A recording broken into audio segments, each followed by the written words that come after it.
Okay. हम further जो हमारा टॉपिक है वो है physiology of renal system. Okay. अब देखें बॉडी में जो है variety of toxic and metabolic waste produce होते हैं, सही है। अब वो मेटाबॉलिक वेस्ट हमें बॉडी से रिमूव करना होता है, ठीक है। इस प्रोसेस को हम क्या बोलेंगे? एक्सक्रीशन। ठीक है। What is excretion? Excretion is simple a process by which the unwanted substances and metabolic wastes are eliminated from the body। ठीक है। उसमें हमारा क्या आ जाता है? हमारा सबसे पहले डाइजेस्टिव सिस्टम आ गया, फिर हमारा लंग्स आ गया, फिर स्किन आ गई, लिवर आ गया। डाइजेस्टिव सिस्टम जो है हमारा एक्सेसिव फूड रेजिडुअल फीसिस के फॉर्म में बाहर निकालता है। उसके एडिशनल हमारे कुछ बैक्टीरिया और टॉक्सिक सब्सटेंस भी फीसिस में आ जाते हैं। ओके। फिर लंग्स जो है हमारा क्या करता है? वो कार्बन डाइऑक्साइड को और वाटर को कार्बन डाइऑक्साइड को रिमूव करता है, वाटर को एवापोरेट करता है। ठीक है। दो हमारे लंग्स होते हैं। स्किन्स क्या करता है? वाटर को, सॉल्ट को और कुछ वेस्ट प्रोडक्ट को रिमूव करता है, और some form of heat is also lost from the skin. ठीक है। और लिवर क्या प्रोड्यूस करता है? हमारा bile, bile pigment, heavy metals वगैरह, टॉक्सिन्स, बैक्टीरिया। ठीक है। मोस्टली हमारा लिवर रिमूव करता है। ठीक है। आज का जो हमारा टॉपिक है वो हमारा क्या है? किडनी। अब किडनी का मेन फंक्शन क्या होता है? Main function is to produce the urine. अब urine is a toxic excessive substance होता है। ठीक है। अब कोई भी एक्सेसिव वेस्ट प्रोडक्ट होती है वो हमारी यूरिन के फॉर्म में किडनी से रिमूव होती है। ठीक है। एडिशनल अगर वाटर ब्लड में ज्यादा होगा तो किडनी क्या करेगी? वाटर को लॉस करा देगी। ठीक है, in the form of urine. अगर बॉडी में वाटर कम होगा तो किडनी से क्या होगा? वाटर एब्जॉर्ब होगा। ठीक है। हम जीआईटी में आगे, जीआईटी में नहीं, हम एंडोक्राइन सिस्टम में हम पढ़कर आए हैं तो कि एडीएच जो होता है वो क्या करता है? वाटर को एब्जॉर्ब करता है। इन केस ऑफ अगर वाटर या ब्लड प्रेशर कम होता है तो एडीएच क्या करेगा? किडनी से वाटर एब्जॉर्ब करेगा। ठीक है। अल्डोस्टेरोन जो है वो क्या करेगा? किडनी से सोडियम और वाटर को एब्जॉर्ब करेगा। ठीक है। इलेक्ट्रोलाइट बैलेंस करेगा। फॉर एग्जाम्पल, इलेक्ट्रोलाइट कैसे बैलेंस करेगा? अगर सोडियम ज्यादा होगा तो किडनी क्या करेगी? सोडियम को रिमूव करेगी। अगर पोटाशियम भी ज्यादा होगा तो पोटाशियम को क्या करेगी? रिमूव करेगी। ठीक है। अगर कम हो गए तो इनको क्या करेगी? एब्जॉर्ब करेगी। मतलब प्लाज्मा में नॉर्मल कंसंट्रेशन में इलेक्ट्रोलाइट को भी बैलेंस कौन करेगी? किडनी करेगी। ठीक है। एसिड बेस बैलेंस में भी हमारा किडनी का इंपॉर्टेंट रोल होता है। ठीक है। फॉर एग्जाम्पल, अगर एसिड बेस कैसे बैलेंस करती है? बाइकार्बोनेट है, बाइकार्बोनेट आयन को एब्जॉर्ब और एक्सक्रेशन करके। ठीक है। अगर बाइकार्बोनेट आयन को कंजर्व करना होगा तो ये क्या करेगी? किडनी एब्जॉर्ब करेगी। अगर कंजर्व नहीं करना होगा तो ये सिंपली लॉस कर देगी। ठीक है। इसके सिवा जो है हमारा किडनी का हमारा हेमेटोपोइटिक फंक्शन होता है। हेमेटोपोइटिक फंक्शन का मतलब क्या है? देखें, जो आरबीसी होता है, आरबीसी सेल्स है ना, सेल्स, उसके लिए हार्मोन की एक जरूरत होती है। उसको क्या बोलते हैं? एरिथ्रोपोइटिन। अब एरिथ्रोपोइटिन किडनी प्रोड्यूस करती है। एरिथ्रोपोइटिन बोन मेरो पे एक्ट करेगा। ठीक है। और बोन मेरो क्या बनाएगी? आरबीसी बनाएगी। ठीक है, ये हमारे आरबीसी हो गए। ठीक है। सिंपली बोल सकते हैं कि किडनी हमारा हेमेटोपोइटिक फंक्शन भी करती है। कैसे फंक्शन करती है? एरिथ्रोपोइटिन हार्मोन प्रोड्यूस करके। ठीक है। इसके बाद जो है हमारी किडनी क्या करती है?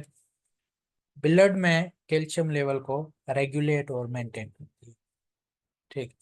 किडनी हमारी पेयर ऑफ किडनीज होती है। रेट्रोपेरिटोनियल स्ट्रक्चर्स होती है at the level of lower ribs. 11-12 ribs क्या करते हैं? प्रोटेक्ट करते हैं। ठीक है। Left kidney is slightly anterior as compare to right kidney.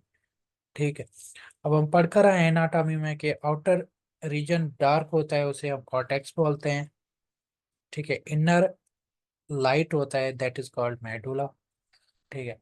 Additional to medulla there are calyces, calyces और मेजर कैलिसेस, माइनर कैलिसेस। ठीक है। Major calyces, minor calyces opens into the renal pelvis, and renal pelvis then it opens into the, means it continues as a ureter, and it open into the bladder, urinary bladder। ठीक है। और urinary bladder it stores temporary urine, after that it will remove from the body through the urethra। ठीक है। now you can see जो after most part होता है उसे हम क्या बोलेंगे, कॉर्टेक्स बोलेंगे। मिडिल को हम क्या बोलेंगे, मेडुला बोलेंगे, मेडुलरी पार्ट बोलेंगे। ठीक है। मेडुला में पैरामिड स्ट्रक्चर्स होते हैं जिसे हम क्या बोलेंगे, रीनल पैरामिड्स बोलेंगे। ठीक है। और रीनल पैरामिड्स में just between two renal pyramids, this is called renal column. ठीक है। अब रीनल पैरामिड की ये हमारा एक बेस हो गया, ये एपिक्स होगी। Apex opens into the minor calyces, and minor calyces opens into the major calyces। ठीक है। major calyces open finally drain into the renal pelvis, and renal pelvis is a continuation of urethra। ठीक है। अब renal artery आ गई, renal vein आ गया, और renal pelvis आ गया। ठीक है। याद रख लें, जैसे लाइफ की basic unit of life is the cell, similarly nephron is the structural and functional unit of kidney. ठीक है। नेफ्रॉन है, मल्टी सेलर है, लेकिन जो हमारे किडनी के फिल्ट्रेशन यूनिट होते हैं ना, उसे हम क्या बोलेंगे, नेफ्रॉन बोलेंगे। ठीक है। नेफ्रॉन क्या प्रोड्यूस करते हैं, यूरिन प्रोड्यूस करते हैं। ठीक है। बेसिकली नेफ्रॉन कितने होते हैं, 2.4 मिलियन नेफ्रॉन होते हैं हमारे बॉडीज में। ठीक है। अब नेफ्रॉन के दो मेजर पार्ट होते हैं, एक होता है हमारा रीनल कॉर्पिसल्स, और दूसरा होता है हमारा रीनल ट्यूब्यूल होता है। ठीक है। रीनल कॉर्पसल्स क्या करता है, हमारा यूरिन प्रोड्यूस करता है। ठीक है। ये हमारा फिल्ट्रेशन यूनिट है, और दूसरा क्या करता है, कलेक्टिंग यूनिट है। ठीक है। ये मतलब फ्लूइड को क्या करेगा, कॉर्पसल क्या करेगा, फ्लूइड को फिल्ट्रेट करेगा, और उस फिल्ट्रेट को यूरिन में कन्वर्ट कौन करेगा, हमारा ट्यूब्यूल कन्वर्ट करेगा। ठीक है। अब नेफ्रॉन के दो टाइप्स होते हैं। Okay. if nephron is located into the cortex, this is called cortical nephron। ठीक है। अगर नेफ्रॉन मेडुला में हो तो उसे क्या बोलेंगे, जक्सा मेडुलरी नेफ्रॉन। ठीक है। Just near to the cortex. ठीक है। इनर कॉर्टेक्स में होता है, but near to the medulla, तो हम क्या बोलेंगे, जक्सा मेडुलरी नेफ्रॉन बोलेंगे। ठीक है।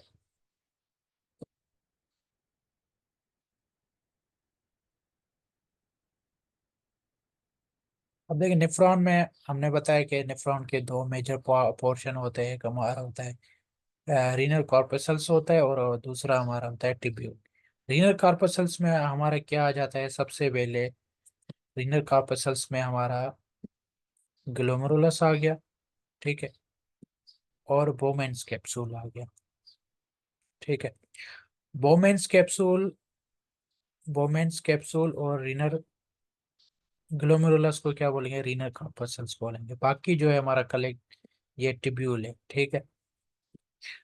अब देखें, नॉर्मली अगर मैं स्ट्रक्चर एक सिंपल ड्रा करूं, तो क्या होता है, ये हमारी रीनल आर्टरी हो गई। रीनल आर्टरी की मोस्ट मतलब डिफरेंट ब्रांचेस देके फाइनली ये कैपिलरी में कन्वर्ट होगी। ठीक है। लेकिन इस कैपिलरी को हम क्या बोलेंगे, इस कैपिलरी को हम ग्लोमेरुलस बोलेंगे। ठीक है। और ग्लोमेरुलस जो होता है, यहाँ एक हमारा दूसरा बोमेन्स कैप्सूल होता है। ठीक है।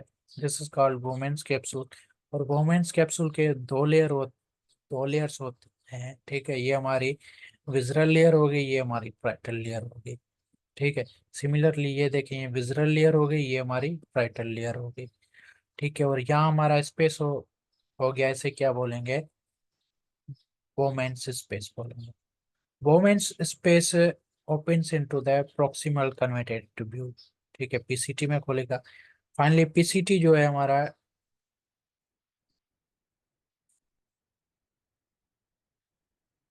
लूप ऑफ हेनले में खुलेगा, ठीक है, ये हमारे लूप ऑफ हेनले, सही है। लूप ऑफ हेनले में हमारा डिसेंडिंग डिसेंडिंग लिम्ब आ गई, ठीक है, डिसेंडिंग लिम्ब आ गई और असेंडिंग लिम्ब आ गई। डिसेंडिंग लिम्ब जो होती है ना, उसके भी दो पार्ट होते हैं, thick descending loop of Henle और thin ascending loop of thin descending loop of Henle. Similarly ascending loop of Henle के भी दो पार्ट होते हैं, thin ascending loop of Henle और thick ascending loop of Henle. और फाइनली हमारा क्या हो गया, डीसीटी आ गया, डिजिटल कन्वर्टेड ट्यूब्यूल आ गया, उसके बाद हमारा कलेक्टिंग सिस्टम हो जाता है, ठीक है। सिमिलरली यहाँ देखिए, सबसे पहले क्या आ गया, बोमेन्स कैप्सूल आ गया, ठीक है। बोमेन्स कैप्सूल में हमारा क्या होता है, ग्लोमेरुलस होता है और बोमेन्स स्पेस होता है, ठीक है। इसके बाद हमारा जो भी फिल्ट्रेशन हो गया वो हमारा कहाँ जाएगा, प्रॉक्सिमल टिब्यूल्स में जाएगा, प्रॉक्सिमल टिब्यूल्स के बाद हमारा डिसेंडिंग लूप में जाएगा, ठीक है, डिसेंडिंग लूप में जाएगा, फिर असेंडिंग लूप में जाएगा, ठीक है। असेंडिंग लूप के दो मेजर पार्ट होते हैं, एक होता है हमारा थिन पार्ट होता है और दूसरा हमारा थिक पार्ट होता है, ये थिक पार्ट हो गया। उसके बाद डिस्टल टिब्यूल होता है, ठीक है, फिर कलेक्टिंग सिस्टम है, ठीक है। स्ट्रक्चर्स देखें, Bowman's capsule, proximal conveyor tubule, loop of Henle के डिसेंडिंग लिम्ब होती है, असेंडिंग लिम्ब होती है। और असेंडिंग लिम्ब के फर्दर दो पार्ट होते हैं, एक हमारा थिन थिन होता है इनिशियल, ठीक है, उसके बाद हमारा क्या होता है, थिक होता है, ठीक है। उसके बाद कन्वोल्यूटेड ट्यूब्यूल हो गया, फिर हमारा कलेक्टिंग ट्यूब्यूल हो गया, फिर कलेक्टिंग डक्ट हो गया, ठीक है। अब देखिए रीनल कार्पेसल्स में हमारा क्या आ जाता है, ग्लोमेरुलस आता है। ग्लोमेरुलस क्या होता है, टफ्ट ऑफ कैपिलरीज होता है, सिंपली ये क्या होता है, कैपिलरीज होती है, ठीक है। अब देखो हमने पढ़ा था आर्टरी होती है, आर्टरी फाइनली आर्टेरियोल में कन्वर्ट होती है, ठीक है, सिम ठीक है। और आर्टेरियोल किस में खुलती है, हमारी कैपिलरीज में खुलती है, ठीक है, ये हमारी कैपिलरी होगी, ठीक है। अब इस कैपिलरी को हम क्या बोलेंगे, इस कैपिलरी को हम क्या बोलेंगे, ग्लोमेरुलस बोलेंगे। Glomerulus is nothing but it is simply A capillary, ठीक है। अब कैपिलरी नॉर्मली क्या होता है, कैपिलरी के बाद है वेन्यूल आती है, लेकिन यहाँ हमारी दूसरी आर्टरी रोल आता है, ठीक है। देखो ये हमारा ये भी आर्टरी हो गई, ये भी आर्टरी होगी, लेकिन आर्टरी की स्मॉल ब्रांच होती है, इसे इसे भी हम आर्टरी रोल बोलेंगे, ठीक है,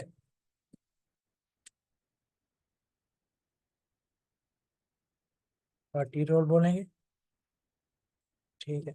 और दूसरी हमारी ये भी हमारी आर्टरी रोल हो गई, ठीक है। अब जो पहले वाली आर्टरी होती है ना, ए वाली, जो पहले होती है, जो ग्लोमेरुलस में ब्लड लेके आती है, उसे अफेरेंट आर्टीरोल बोलेंगे, ठीक है। ये देखें अफेरेंट आर्टीरोल, जो ग्लोमेरुलस के बाद आती है उसे हम क्या बोलेंगे, इफेरेंट आर्टीरोल बोलेंगे, ठीक है। समझ में आया, देखें सिंपल, अगर स्ट्रक्चर यहाँ देखें, ये हमारा क्या, यहाँ ब्लड जो होगा एंटर होगा ग्लोमेरुलस में, फिर हमारा ब्लड एग्जिट होगा या इंटर होता है हमारा, उसे क्या बोलेंगे, अफेरेंट आर्टीरोल बोलेंगे। जहाँ से ग्लोमेरुलस से ब्लड बाहर निकलता है उसे इफेरेंट आर्टीरोल बोलेंगे, ठीक है। ग्लोमेरुलस क्या होती है, कैपिलरी होती है, यहाँ फिल्ट्रेशन होगी, फिल्ट्रेशन के बाद जो भी सब्सटेंस फिल्ट्रेट होंगे, कुछ यहाँ से एब्जॉर्ब होंगे और कुछ जो है ब्लड से यहाँ वापस जाएंगे जिसे बाहर निकालना, ठीक है। बोमेन्स कैप्सूल के पहले ही मैंने आपको बताया था, दो लेयर्स होती है, inner visceral layer, outer parietal layer, ठीक है। उसके बाद हमारा क्या होता है, पीसीटी होता है, ठीक है। स्ट्रक्चर को अगर अगर हम रिवाइंड करें तो ये हमारा क्या हो गया, अफेरेंट आर्टीरियोल, जहाँ से ब्लड इंटर होगा, फिर हमारी क्या होगी, कैपिलरी आ गई, ठीक है। कैपिलरी के बाद हमारी इफेरेंट आर्टीरियोल, ठीक है। यहाँ ए वाला अफेरेंट आर्टीरियोल, यहाँ ई वाला अफेरेंट आर्टीरियोल, ये हमारा क्या होगा, ग्लोमेरुलस हो गया, ठीक है। ग्लोमेरुलस के बाद हमारा यहाँ क्या होगा, बोमेन्स कैप्सूल होगा, ठीक है। बोमेन्स कैप्सूल के दो लेयर्स होती हैं, एक लेयर ये हमारी विजरल लेयर होगी, दूसरी लेयर ये हमारी राइटर लेयर होगी, ठीक है।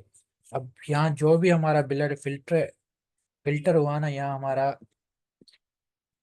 यहाँ आएगा, ऐसे हम फिल्ट्रेट बोलेंगे, ठीक है। अब फिल्ट्रेट जो है हमारा फर्दर मूव करके कहाँ आएगा, प्रोक्सिमल कन्वर्टेड ट्यूब्यूल में आएगा, ठीक है। प्रोक्सिमल मतलब इनिशियल पार्ट होता है, कन्वर्टेड ट्यूब्यूल मतलब क्योंकि ये कॉइल्ड होता है, ठीक है। और फाइनली ये हमारा कहाँ कंटिन्यू होता है, हमारा descending descending limb of loop of Henley में आएगा, ठीक है। और लूप ऑफ हेनले फाइनली, ये हमारा लूप ऑफ हेनले आ गया, ठीक है। अब लूप ऑफ हेनले देखें, ये हमारा प्रोक्सिमल कन्वर्टेड ट्यूब्यूल आ गया, फिर हमारा लूप ऑफ हेनले आ गया। लूप ऑफ हेनले के पोर्शन होते हैं, एक हमारा ये फिल्ट्रेशन को नीचे लेके आएगा, ठीक है, इसे हम क्या बोलेंगे, डिसेंडिंग लिम्ब बोलेंगे। इसके बाद हेयर पिन बैंड बोलेंगे, ठीक है। फिर हमारा असेंडिंग असेंडिंग ये लिम्ब हो गया। असेंडिंग लिम्ब के दो पोर्शन होते हैं, एक हमारी इनिशियल थिन होती है और उसके बाद हमारी थिक होती है, ठीक है। उसके बाद हमारा क्या होता है, convert DCT, distal converted tubule होती है, ठीक है। सिमिलरली डिसेंडिंग डिसेंडिंग लिम्ब में हमारी क्या होती है, थिक डिसेंडिंग लिम्ब होती है, फिर थिन होती है, फिर हमारा हेयर पिन बैंड होती है, ठीक है। सिमिलरली असेंडिंग के भी दो पोर्शन होते हैं, ठीक है। फिर हमारी क्या होती है, डिस्टल कन्वर्टेड ट्यूब्यूल होती है, फाइनली हमारा कलेक्टिंग डक्ट आ गया, ठीक।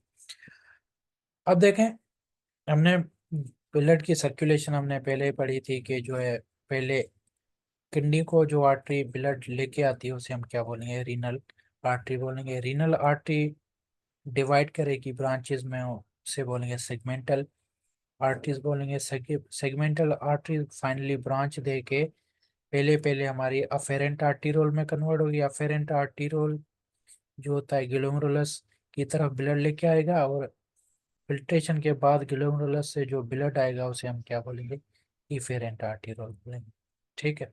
ये तीन चीजें आपको याद करनी है,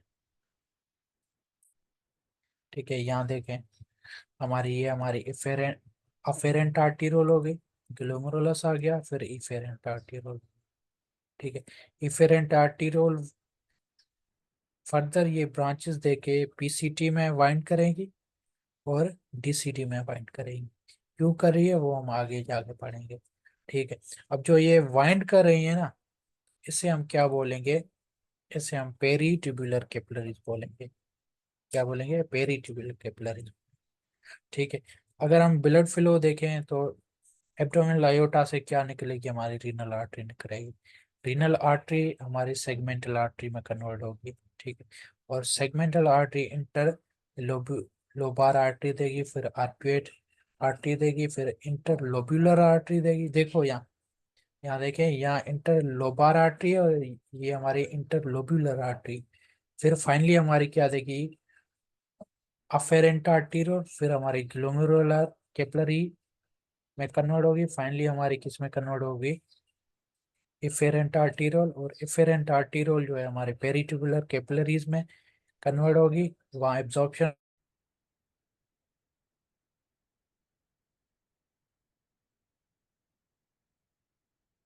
ठीक है। आर्क्वेट वेन में कन्वर्ट होगी। आर्क्वेट वेन जो है इंटरलोबार आर्टरी में, फिर सेगमेंट आर्टरी, सॉरी आर्टरी नहीं, वेन में, फिर सेगमेंटल वेन में ड्रेन होगी, फिर रीनल वेन में ड्रेन होगी, फाइनली इंफीरियर वेना केवा में ड्रेन होगी, और इंफीरियर वेना केवा हार्ट की तरफ लेके जाएगी, और हार्ट जो है हमारी लंग्स में वो भेजेगी, और लंग्स जो है क्या करेगी, ऑक्सीजनेशन करके सिमिलरली हार्ट की तरफ आएगा ब्लड, फिर हमारा अयोटा में आएगा, फाइनली ये सर्कुलेशन हो जाएगी, ठीक है। अब यहाँ देख सकते हैं आप, सबसे पहले हमारी रीनल आर्टरी आ गई, रीनल आर्टरी सेगमेंटल आर्टरी में कन्वर्ट होगी, फिर हमारी इंटर लोबार आर्टरी में कन्वर्ट होगी, ठीक है। फिर हमारी आर्क्वेट, ये हमारी आर्क्वेट आर्टरी हो गई। आर्क्वेट आर्टरी जो है ना हमारे इंटरलोब्युलर आर्टरी में कन्वर्ट होगी। इंटरलोब्युलर आर्टरी जो है ना, आर्क्वेट आर्टरी इंटरलोब्युलर आर्टरी में कन्वर्ट होगी। इंटरलोब्युलर आर्टरी जो है हमारी अफेरेंट आर्टीरियोल में कन्वर्ट हो गया। अफेरेंट ग्लोमेरुलस में ड्रेन, मतलब ब्लड लेके आएगा, ग्लोमेरुलस जो है अफेरेंट आर्टीरियोल में, ठीक है।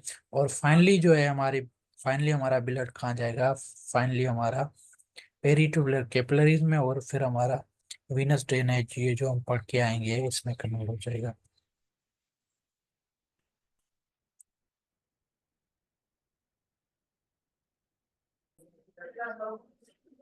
ठीक है, इसके बाद हम पढ़ेंगे, ठीक है, अब पढ़ेंगे regulation of renal blood flow. देखें, जो रीनल, जो भी हमारी किडनी होती है ना, वो सेल्फिश होती है। सेल्फिश का मतलब क्या है? भले जहाँ भी ब्लड कितना भी हो, लेकिन जो है हमारी किडनी बोलेगी मुझे जो है ब्लड जो है स्पेसिफिक अमाउंट में चाहिए। भले ब्लड हो या ना हो, लेकिन मुझे जो है ब्लड इक्वल अमाउंट में चाहिए। ठीक है, वो कितनी रेंज होती है ब्लड प्रेशर की? 6 to 180 ब्लड प्रेशर, उतना होना चाहिए। ठीक है, अगर उससे कम होगा फिर भी रेगुलेशन मैकेनिज्म हो, उससे कम होगा तो ब्लड, इसके मैकेनिज्म क्या करेंगे, ब्लड को बढ़ाकर इस लेवल में लेकर आएंगे। ठीक है, अगर ज्यादा होगा तो वो क्या होगा, ब्लड को कम करके 60 to 180 मिलीमीटर में ब्लड ब्लड को मेंटेन करेंगे। ठीक है,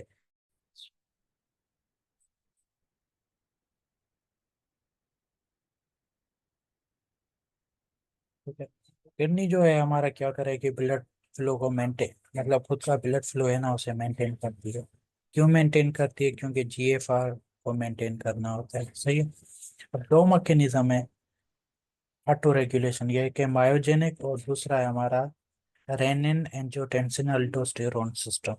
ठीक है, मायोजेनिक में क्या होगा, मायोजेनिक में सिंपल, अगर ब्लड फ्लो ज्यादा होगा, ब्लड फ्लो ज्यादा होगा तो स्मूथ मसल्स क्या होगी, स्ट्रेच होगी। ठीक है, अगर स्ट्रेच होगा तो ऑटोमेटिकली कैल्शियम जो है हमारा अंदर जाएगा, अंदर जाएगा तो मसल्स क्या हो जाएगी, कॉन्ट्रैक्ट हो जाएगी। ठीक है, तो फाइनली ब्लड फ्लो क्या हो जाएगा, कम हो जाएगा। सिंपल एग्जांपल ले लें, अगर ये रबर बैंड है, ठीक है, रबर बैंड में क्या है, ओपनिंग है। ठीक है, इन्हें क्या कंसीडर करें, स्मूथ मसल्स को।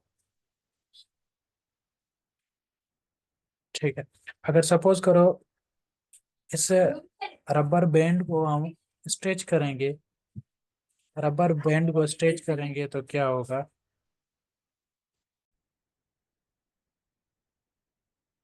रबर बैंड को स्ट्रेच करेंगे तो फाइनली इसके ओपनिंग क्या हो जाएंगे, लार्ज हो जाएंगे। लार्ज हो जाएंगे तो ऑटोमेटिकली इसमें से इसमें से कैल्शियम फ्लो इजीली कर जाएगा। ठीक है, सिमिलरली अगर मसल्स को स्ट्रेच करेंगे तो मसल्स में हमारे कैल्शियम चैनल्स एक्टिवेट होते हैं, कैल्शियम चैनल्स एक्टिवेट हो गए तो कैल्शियम इंटर होगा, इंटर होगा तो मसल्स ऑटोमेटिक कॉन्ट्रैक्ट होगी, कॉन्ट्रैक्ट होगी तो ब्लड फ्लो क्या हो जाएगा, कम हो जाएगा। ठीक है, क्योंकि ब्लड फ्लो कम हो जाएगा, अगर अगर ब्लड फ्लो कम है तो ऑटोमेटिकली कैल्शियम अंदर कम जाएगा, कम जाएगा तो इजीली हमारा ब्लड फ्लो जो है बढ़ जाएगा। एक है हमारा मायोजेनिक रिस्पांस, हमने मायोजेनिक रिस्पांस पढ़ा। उसके बाद हम क्या पढ़ेंगे, रेनिन एंजियोटेंसिन अल्डोस्टेरोन सिस्टम। सपोज एक सिनेरियो लें जिसमें ब्लड प्रेशर क्या हो रहा है, ड्रॉप हो रहा है। ड्रॉप होगा तो जक्सा ग्लोमेरुलर अपरेटस में से क्या रिलीज होगा, रीनल सिस्टम, रेनिन रिलीज होगा। ठीक है, और रेनिन जो है वो क्या करेगा, एंजियोटेंसिनोजिन को कन्वर्ट करेगा एंजियोटेंसिन 1 में। ठीक है, और एंजियोटेंसिन 1 जब लंग्स की कैपिलरीज में गुजरेगा तो वहाँ एक दूसरा एंजाइम्स होगा लंग्स की कैपिलरी में, जिसे हम बोलेंगे AC, AC angiotensin converting enzymes. ठीक है, वो क्या करेगा, एंजियोटेंसिन 1 को कन्वर्ट करेगा एंजियोटेंसिन 2 में। ठीक है, एंजियोटेंसिन 2 जो है वो वेरी पावरफुल वेजोकंस्ट्रक्टर है। ठीक है, वेजोकंस्ट्रक्टर है, और जो भी हमारे ब्लड वेजल से वहाँ एक्ट करेगा तो ब्लड ब्लड वेजल्स पे एक्ट करेगा तो ब्लड क्या हो जाएगी, कंस्ट्रक्ट हो जाएगी। ठीक है, नॉर्मली क्या होता है, ब्लड ब्लड फ्लो अगर वेजल्स में हो रहा है तो वेजो डायलेशन होगी तो ब्लड प्रेशर ड्रॉप होता है, अगर वेजो कंस्ट्रक्शन होगी तो ब्लड प्रेशर क्या हो जाएगा, कम हो जाएगा। ठीक है, वेजो कंस्ट्रक्शन कौन कराता है, हमारा एंजियोटेंसिन 2 कराता है। ठीक है, सिंपल, डिफिकल्ट कोई भी चीज़ नहीं है। ब्लड प्रेशर ड्रॉप हुआ तो जक्सा ग्लोमेरुलर अपराटस से क्या रिलीज होगा, रीनल रेनिन रिलीज होगा, और रेनिन जो है हमारा क्या करेगा, एंजियोटेंसिनोजिन को कन्वर्ट करेगा एंजियोटेंसिन 1 में। ठीक है, एंजियोटेंसिन 1 ब्लड में जाएगा जब कैपिलरी लंग की कैपिलरी से गुजरेगा तो लंग की कैपिलरीज में एक दूसरा एंजाइम्स होता है जिसे एसी बोलते हैं, ठीक है, एंजियोटेंसिन कन्वर्टिंग एंजाइम्स। वो क्या करेगा, एंजियोटेंसिन 1 को कन्वर्ट करेगा एंजियोटेंसिन 2 में, ठीक है। एंजियोटेंसिन 2 क्या करेगा, वेजो कंस्ट्रक्शन करेगा, ठीक। और एंजियोटेंसिन 2 जो है हमारा किस पे एक्ट करेगा, रीनल कॉर्टेक्स पे एक्ट करेगा, ठीक है। रीनल कॉर्टेक्स से क्या, रीनल कॉर्टेक्स से एक लेयर होती है जोना ग्लोमरुलोसा, जेनो ग्लोमरुलोसा से क्या रिलीज होगा, अल्डोस्टेरोन। अल्डोस्टेरोन फिर आएगा किडनी में, किडनी में क्या है, क्या करेगा, वाटर को और सोडियम को की रीएब्जॉर्प्शन कराएगा, रीएब्जॉर्प्शन कराएगा तो ब्लड का वॉल्यूम बढ़ेगा, ब्लड का वॉल्यूम बढ़ेगा तो ब्लड प्रेशर भी बढ़ेगा, ठीक है।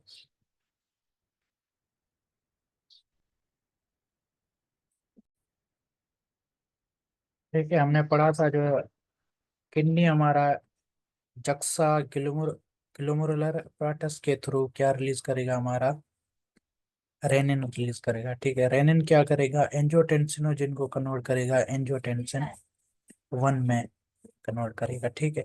एंजियोटेंसिन 1 जो है वो हमारा जब लंग्स से गुजरेगा तो वहाँ एक दूसरा एंजाइम है एंजियोटेंसिन कन्वर्टिंग एंजाइम्स। वो क्या करेगा, एंजियोटेंसिन 1 को कन्वर्ट करेगा एंजियोटेंसिन 2 में, ठीक है।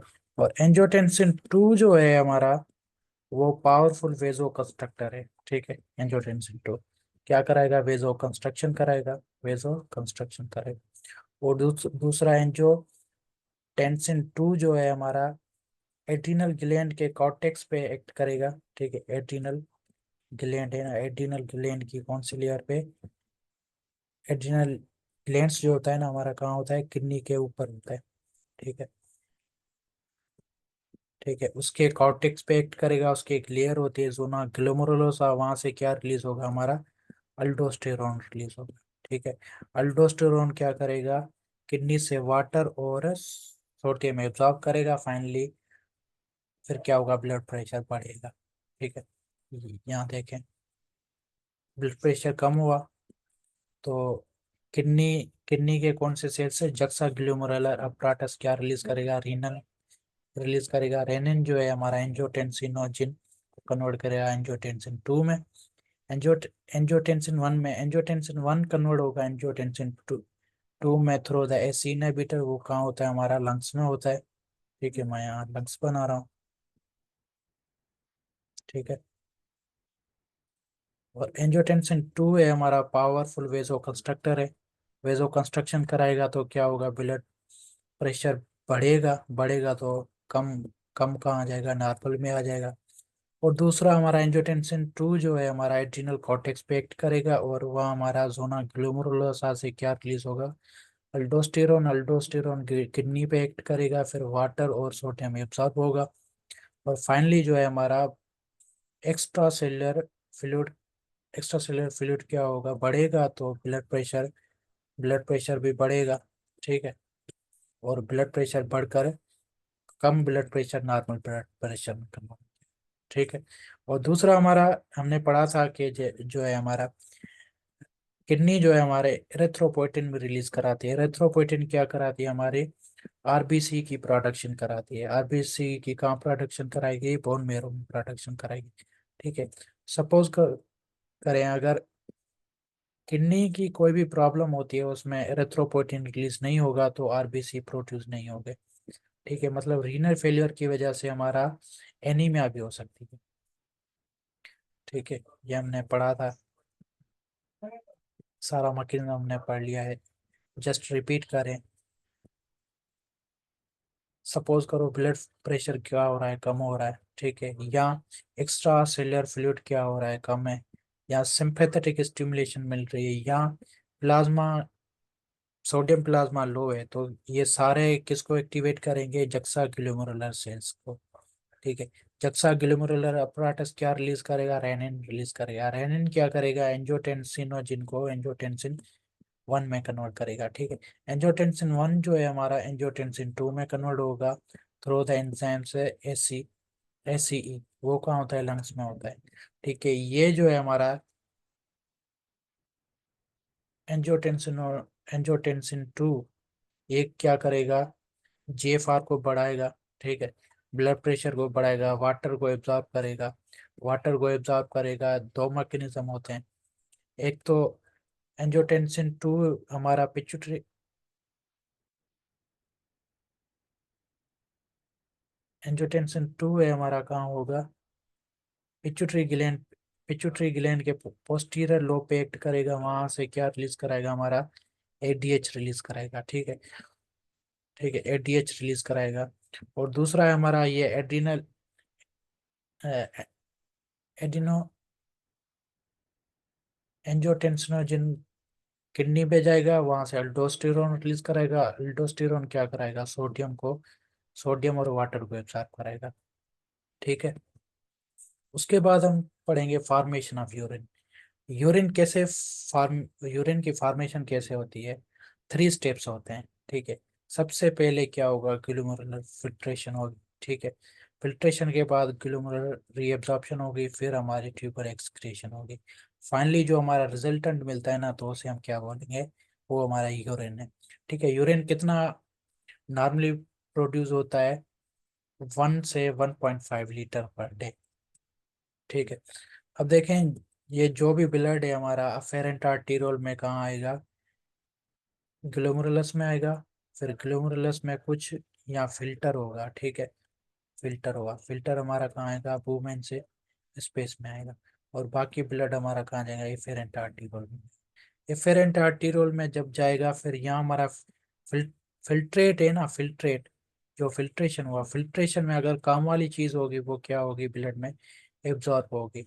अगर जो यहाँ से फिल्ट्रेशन से स्किप हो गई थी यहाँ, वो क्या होगी, ब्लड से यहाँ हमारी ट्यूब्यूल्स में आएगी, ठीक है। नॉर्मली हम बोल सकते हैं, तो यूरिन कैसे फॉर्म होता है हमारा, एक तो हमारा फिल्ट्रेशन, ठीक है। फिर हमारा क्या होगा, माइनस रीएब्जॉर्प्शन, और प्लस एक्सक्रिएशन, ठीक। तो ये हमारा क्या बनेगा, यूरिन बनेगा, ठीक है। सिंपली बोल सकते हैं filtration plus secretion minus reabsorption, ठीक है।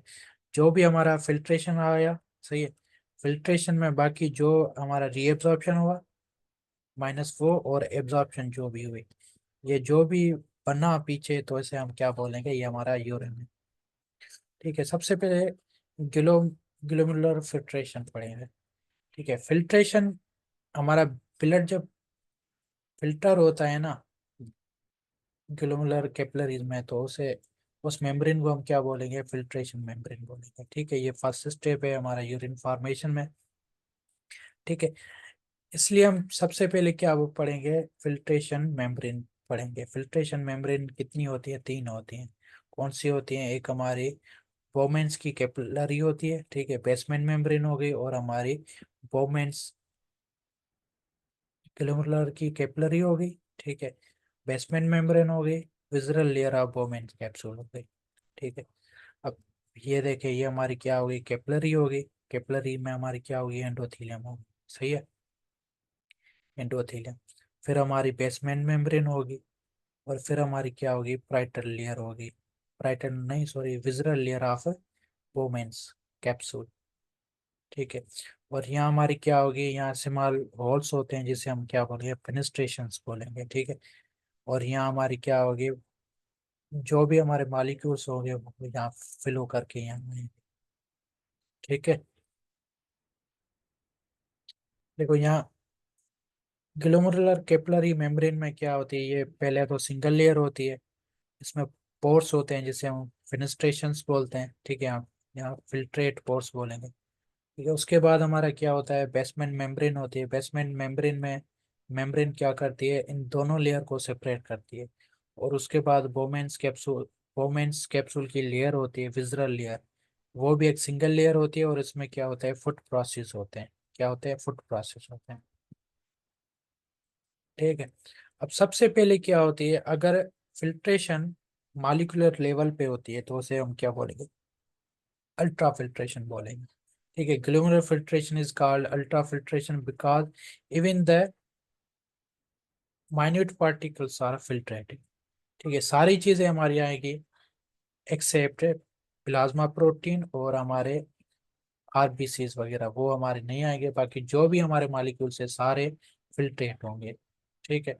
उसके बाद हम जीएफआर पढ़ेंगे। 1 मिनट में जो भी हमारा फिल्ट्रेशन होता है तो उसे हम क्या बोलेंगे, बाय ईच किडनी, मतलब बोथ किडनी में जो भी नेफ्रॉन है ना, ठीक है, टोटल 1 सेकंड में जितना भी फिल्ट्रेशन होता है हमारा ब्लड, तो उसे हम क्या बोलेंगे, जीएफआर बोलेंगे। ठीक है। जीएफआर नॉर्मली कितना होता है, 125 मिलीलीटर पर मिनट। ठीक है। कितना होता है, अबाउट 180 लीटर पर डे। मतलब देखो कितना फिल्टर होता है ब्लड, लेकिन यूरिन कितना प्रोड्यूस होता है हमारा, 1 से 1.5 लीटर प्रोड्यूस होता है। बाकी का काम बिल हमारा जीएफआर जाता है, जो भी फिल्ट्रेट है कहाँ जाता है, rest of filtrate is reabsorb back. ठीक है। फिल्ट्रेशन फ्रिक्शन क्या होता है, simple, it is a ratio of GFR to renal plasma flow. मतलब कितना रीनल प्लाज्मा फ्लो है और उसमें कितना जीएफआर प्रोड्यूस होता है, तो उसे हम क्या बोलेंगे, फ्रिक्शनल फ्रिक्शन फिल्ट्रेशन फ्रिक्शन बोलेंगे। ठीक है। It is a simple ratio of renal plasma flow to the glomer GFR glomerular filtration rate. ठीक है। अब इसके बाद हम प्रेशर पढ़ेंगे। प्रेशर्स कितने होते हैं हमारे फिल्ट्रेशन के लिए, टोटल हमारे चार चार प्रेशर्स होते हैं। कितने प्रेशर होते हैं, चार प्रेशर होते हैं। अब प्रेशर को समझने के लिए हम क्या करेंगे, सबसे पहले देखो यहाँ हमारा ये कैपिलरी है। ठीक है। कैपिलरी में हमारा हाइड्रोस्टेटिक ब्लड प्रेशर होता है। ठीक है। किस वजह से होता है हमारा, ब्लड की वजह से होता है। ठीक है। और उसके बाद हमारे यहाँ प्लाज्मा प्रोटीन है। प्लाज्मा प्रोटीन में क्या होगा हमारा, ऑन्कोटिक प्रेशर होगा। ठीक है। उसके बाद हमारा यहाँ क्या है, बोमेन्स स्पेस है। बोमेन्स स्पेस में भी कुछ प्रोटीन्स होते हैं, नॉर्मली इतने नहीं होते हैं, नॉर्मली प्रोटीन्स होते हैं, तो उसे हम क्या बोलेंगे, oncotic pressure in Bowman's capsule. और इसमें हाइड्रोस्टेटिक प्रेशर भी होता है, लेकिन हाइड्रोस्टेटिक प्रेशर होता है, इतना नहीं होता है। ठीक है। सबसे पहले हमारा ग्लोमेरुलर कैपिलरी प्रेशर हो गया, colloidal osmotic pressure in glomeruli, किस वजह से होती है, प्लाज्मा प्रोटीन की वजह से होती है। ठीक है। और फिर हमारा hydrostatic pressure in an बोमेंस capsule, वो किस वजह से होता है हमारा, वहाँ फिल्ट्रेशन की वजह से होता है। और इसमें प्रोटीन्स, बोमेंस कैप्सूल में प्रोटीन्स माइन्यूट अमाउंट में होते हैं, इसीलिए हम उसका कोलाइड ऑस्मोटिक प्रेशर कंसीडर नहीं करते हैं। ठीक है। अब सिंपल देखें, ये हमारी क्या है, कैपिलरी है, और ये हमारा क्या है, बोमेंस कैप्सूल है। ठीक है। अब इसमें क्या होगा, ब्लड का प्रेशर होता है, इसे हम क्या बोलेंगे, ग्लोमेरुलर कैपिलरी प्रेशर बोलेंगे। ठीक है। ये क्या करेगा, फिल्ट्रेशन को फेवर करता है। ठीक है। उसके बाद हमारा यहाँ क्या होता है, हमारे प्लाज्मा प्रोटीन होता है। प्लाज्मा प्रोटीन की वजह से हमारा क्या होता है, कोलाइडल ऑस्मोटिक प्रेशर होता है। ये क्या करेगा, फिल्ट्रेशन को रोकता है, इसीलिए ये हमारा क्या है, नेगेटिव प्रेशर है। ठीक है। और बाकी यहाँ हमारा क्या होगा, हाइड्रोस्टेटिक प्रेशर क्या करेगा, जीएफआर को रोकेगा। और इसमें कोलाइडल ऑस्मोटिक प्रेशर निग्लिजिबल होता है, लेकिन वो क्या करेगा, वो प्रोमोट करेगा, लेकिन वो निग्लिजिबल होता है, इसलिए हम काउंट नहीं करेंगे। ठीक है। इसीलिए हम क्या बोलेंगे, नेट फिल्ट्रेशन में क्या होता है हमारा, ये हमारा प्रेशर ग्लोमेरुलस में जो भी प्रेशर होता है वो फिल्ट्रेशन को क्या करता है, फेवर करता है। ठीक है। और हमारा कोलाइडल ऑस्मोटिक प्रेशर क्या करता है, वो फिल्ट्रेशन को क्या करता है, डिक्रीज करता है, इसीलिए हम ये माइनस में लेते हैं। और फिर हमारा हाइड्रोस्टेटिक प्रेशर जो होता है ना, उसे भी हम क्या करेंगे, उसे हम प्लस करेंगे। ठीक है। ठीक। स्टार्लिंग फोर्सेस, जो भी हमने डिफरेंस पढ़ा था उसे स्टार्लिंग फोर्सेस पढ़ेंगे। जो भी हमने प्रेशर्स पढ़े थे ना, कितने प्रेशर्स पढ़े थे हमने, चार प्रेशर्स पढ़े थे। दो हमारे कैपिलरीज में पढ़े थे और दो हमने बोमेन्स कैप्सूल में पढ़े थे। ठीक है। कैपिलरीज में हमारा एक हाइड्रोस्टेटिक प्रेशर हो गया, एक ऑनकोटिक प्रेशर हो गया। हाइड्रोस्टेटिक प्रेशर ब्लड प्रेशर की वजह से होता है, ऑनकोटिक प्रेशर प्लाज्मा प्रोटीन की वजह से होता है। ठीक है। सिमिलरली बोमेन्स कैप्सूल में भी हमारे दो ब्लड प्रेशर होने चाहिए, एक हमारा हाइड्रोस्टेटिक प्रेशर और दूसरा हमारा oncotic pressure due to protein की वजह से, लेकिन प्रोटीन एब्सेंट होते हैं इसीलिए हमारा ऑस्मोटिक प्रेशर हम कंसीडर नहीं करते हैं। ठीक है। अब फैक्टर्स हैं, डिफरेंट फैक्टर्स हैं जो अफेक्ट करते हैं हमारे जीएफआर को। एक तो renal flow, renal blood flow, अगर रीनल ब्लड फ्लो कम होगा तो जीएफआर क्या होगा, कम होगा। ठीक है। ट्यूबुलो ग्लोमेरुलर फीडबैक, अगर वो काम नहीं करेगा तो जीएफआर भी अफेक्टेड होगा। ठीक है। और दूसरा हमारा क्या होगा, ग्लोमेरुलर कैपिलरी प्रेशर, अगर कैपिलरी प्रेशर कम होगा तो जीएफआर क्या होगा, वो भी कम होगा। अगर ऑनकोटिक प्रेशर ज्यादा होगा तो जीएफआर क्या होगा, कम होगा। ठीक है। हाइड्रोस्टेटिक प्रेशर बोमेंस कैप्सूल पे होगा, वो भी अफेक्ट करेगा। अगर अफेरेंट आर्टीरोल है, इफेरेंट आर्टीरोल को अफेक्ट करेंगे। अब सिंपली अगर मैं आपको बताऊं समराइज करके, ये देखें आप, ये हमारा अफेरेंट आर्टीरोल है। ठीक है। ये हमारा बोमेंस कैप्स, ये हमारा क्या है, ग्लोमेरुलरस है। ठीक है। और ये हमारा इफेरेंट आर्टीरोल है। ठीक। अब देखें, अगर ब्लड फ्लो कम होगा तो जीएफआर क्या होगी, फिल्ट्रेशन क्या होगी हमारी, कम होगी। ठीक है। सिंपल है, इससे क्या है, डायरेक्टली प्रोपोर्शन। अगर ट्यूबुलो ग्लोमेरुलर फीडबैक मैकेनिज्म नहीं जा रहा है तो वो कंट्रोल मैकेनिज्म जो है ऑटो रेगुलेशन नहीं कर पाएगा। ठीक है। अगर ब्लड प्रेशर कैपिलरी में कम होगा तो जीएफआर क्या होगी, वो भी कम होगी। अगर कोलाइडल ऑस्मोटिक प्रेशर ज्यादा होगा तो ये क्या करता है, हमारा जीएफआर को क्या करेगा, कम करता है। तो ये कोलाइडल ऑस्मोटिक प्रेशर ज्यादा होगा तो जीएफआर भी क्या होगा, कम होगा। फिर हमारा हाइड्रोस्टैटिक प्रेशर, हाइड्रोस्टैटिक प्रेशर ज्यादा होगा तो जीएफआर क्या होगी, कम होगी। आप देखें, अगर यहाँ ब्लड प्रेशर बढ़ेगा तो फिल्ट्रेशन, फिल्ट्रेशन को क्या करेगा, फिल्ट्रेशन को रोकेगा। ठीक है। अगर अफेरेंट आर्टीरियल को कंस्ट्रक्ट करूंगा तो ब्लड क्या आएगा, कम आएगा तो जीएफआर कम होगी। ठीक है। अगर इफेरेंट आर्टीरियल को मैं वेजो कंस्ट्रक्ट कर रहा हूँ, ठीक है, अगर इसको कंस्ट्रक्ट करूंगा तो ब्लड फ्लो यहाँ तो ज्यादा आ रहा है, यहाँ डेवलप होगा तो जीएफआर क्या होगी, इफेरेंट आर्टीरियल से जीएफआर क्या हो जाएगी, बढ़ जाएगी। ठीक है। अगर सिस्टमेटिक ब्लड प्रेशर कम होगा तब भी क्या होगा, जीएफआर कम होगी। अगर ज्यादा होगा तो ज्यादा होगी। सिंपैथेटिक स्टिमुलेशन जीएफआर को क्या करती है, बढ़ाती है। और सरफेस एरिया, अगर ज्यादा सरफेस एरिया होगी, ज्यादा फिल्ट्रेशन होगी, ज्यादा फिल्ट्रेशन होगी तो ज्यादा जीएफआर बढ़ेगा। ठीक है। और परमिएबिलिटी, अगर यहाँ से मॉलिक्यूल फास्टली पास कर रहे हैं तो जीएफआर क्या होगा, बढ़ेगा। ठीक है। इसके बाद हम क्या पढ़ेंगे, एब्जॉर्प्शन, ट्यूबुलर एब्जॉर्प्शन। ठीक है। नॉर्मली क्या होगा, हमने पढ़ा था फिल्ट्रेशन आया ट्यूब्यूल्स में। ठीक है। ये हमारे ट्यूब्यूल्स है।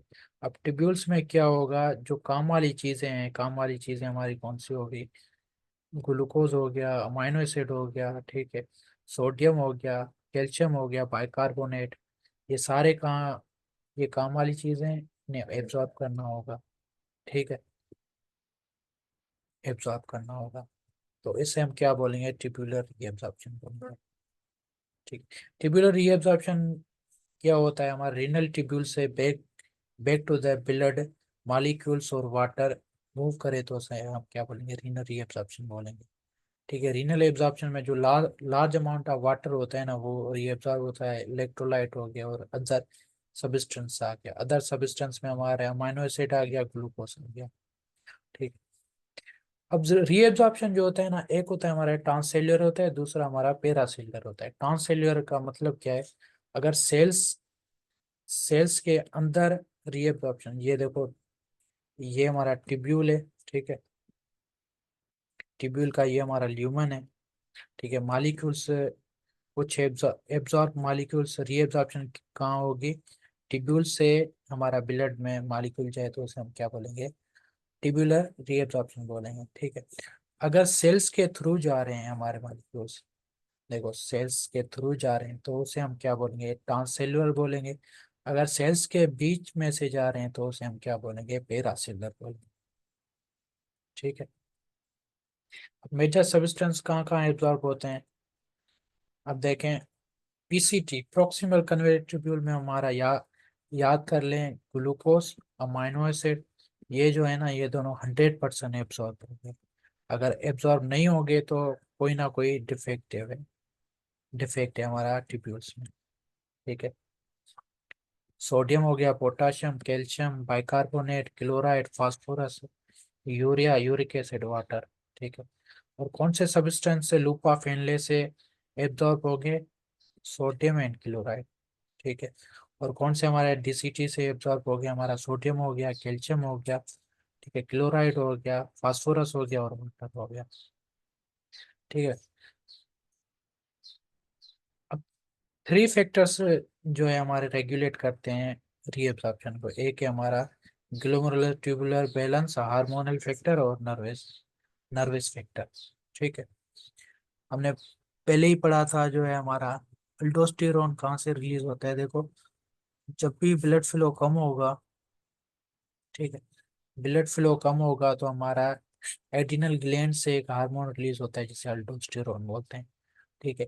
अल्डोस्टेरोन क्या करेगा? अल्डोस्टेरोन किडनी से सोडियम एब्जॉर्ब करेगा। कौन से पार्ट से? असेंडिंग लिम्फ से, डीसीटी से और कलेक्टिंग डक्ट से। ठीक है। और हमारा एंजियोटेंसिन 2 क्या करेगा? सोडियम को रीएब्जॉर्ब करेगा प्रॉक्सिमल ट्यूब्यूल से, thick ascending loop of Henle से, ठीक है, डीसीटी से और कलेक्टिंग डक्ट से। ठीक है। और एंटी डायूरेटिक हार्मोन क्या करेगा? वाटर को एब्जॉर्ब करेगा in that DCT and collecting duct. ठीक है। और बाकी हमारा ए एन पी और बी एन पी। ठीक है। एन पी क्या है? हमारा एट्रियल नेट्रिक फैक्टर या एट्रियल नेट्रिक पेप्टाइड। ये क्या करेंगे? सोडियम को रीएब्सॉर्प्शन को कम करेंगे, मतलब इनहेबिट करते हैं। ठीक है। पैराथायरॉयड कहाँ से रिलीज होता है? हमारा पैराथायरॉयड हार्मोन से। पैरा हार्मोन कहाँ से रिलीज होता है? पैरा हमारा जो पैराथायरॉयड हार्मोन ग्लैंड्स होते हैं ना, वहां से रिलीज होते हैं। ठीक है। ये क्या करते हैं? हमारे कैल्शियम को, मैग्नीशियम को और हाइड्रोजन को, ये एब्जॉर्प्शन को इंक्रीज कराते हैं और फास्फोरस की रीएब्जॉर्प्शन को क्या करा कम कराते हैं। ठीक है। कैल्सिटोनिन क्या करेगा? कैल्शियम की रीएब्जॉर्प्शन को क्या कराएगा? कम कराएगा, डिक्रीज कराता है। ठीक है। एक्सक्रिएशन। अब देखें, नॉर्मली कैपिलरी, ये हमारी क्या है? कैपिलरी है ये हमारा, ये ग्लोमेरुलस है। ठीक है। ये अफेरेंट आर्टीरियोल है, ये हमारा इफेरेंट आर्टीरियोल है। ठीक है। ये हमारा क्या है? बोमेंस स्पेस है और बोमेंस कैप्सूल आ गया, और ये फाइनली हमारा पीसीटी आ गया। ठीक है। ठीक है। जो भी हमारा फिल्ट्रेशन बना, फिल्ट्रेशन के बाद हमारी काम वाली चीजें क्या हो जाएगी? एब्सॉर्ब हो जाएंगी। ठीक है। लेकिन कुछ ऐसे कंपाउंड्स होंगे जो यहाँ फिल्ट्रेट नहीं होते, एस्केप हो जाते हैं फिल्ट्रेशन से, तो वो ब्लड में आ जाते हैं। अब ब्लड वाले जो भी एक्टिव या पैसिव ट्रांसपोर्ट की वजह के थ्रू हमारा कहाँ आएंगे? ये हमारे ट्यूब्यूल्स में आएंगे, फ्रॉम द ब्लड टू, मतलब ब्लड से ट्यूब्यूल में आए तो उसे हम क्या बोलेंगे? उसे हमें ट्यूबुलर सिक्रेशन बोलेंगे। ठीक है। ट्यूबुलर सिक्रेशंस definition है transport a substance which are transported from the blood into the renal tubule is called renal secretion या renal excretion। ठीक है। कौन से सब्सटेंस है? हमारे डिफरेंट डिफरेंट सब्सटेंस है। ठीक है। मतलब ये मोस्टली जो हमारे टॉक्सिक सब्सटेंस होते हैं वो होते हैं यूरिया और यूरिक एसिड हो गया। ठीक है। हमारा पैरा अमाइनो हेक्टोरिक एसिड हो गया। ठीक है। अमाइनो डेरिवेटिव हो गया, पेनिसिलिन वगैरह, ये रिलीज हो गए। ठीक है। सिंपली अगर समराइज करें तो यूरिन की फॉर्मेशन कैसे होती है? पहले तो प्लाज्मा की फिल्ट्रेशन होती है एंड टू द ग्लोमेरुलाई। ठीक है। फिर वो हमारे रिनल ट्यूब्यूल्स में आते हैं along with the water as a filtrate, उसे क्या बोलेंगे? फिल्ट्रेट बोलेंगे। और बाकी जो सब्सटेंस काम वाले होंगे फिल्ट्रेशन से रीएब्सॉर्ब होंगे तो उसे हम क्या बोलेंगे? ट्यूब्यूलर रीएब्सॉर्प्शन बोलेंगे। और बाकी जो सब्सटेंस एस्केप हुए फिल्ट्रेशन से एट द ग्लोमेरुलाई, उसे हम वो वो हमारे बिलड से कहाँ जाएंगे, हमारे ट्यूब्यूल्स में जाएंगे। तो इस प्रोसेस को हम क्या बोलेंगे, रीनल सिक्रेशंस बोलेंगे, रीनल एक्सक्रीशंस बोलेंगे, सिक्रेशंस। ठीक है।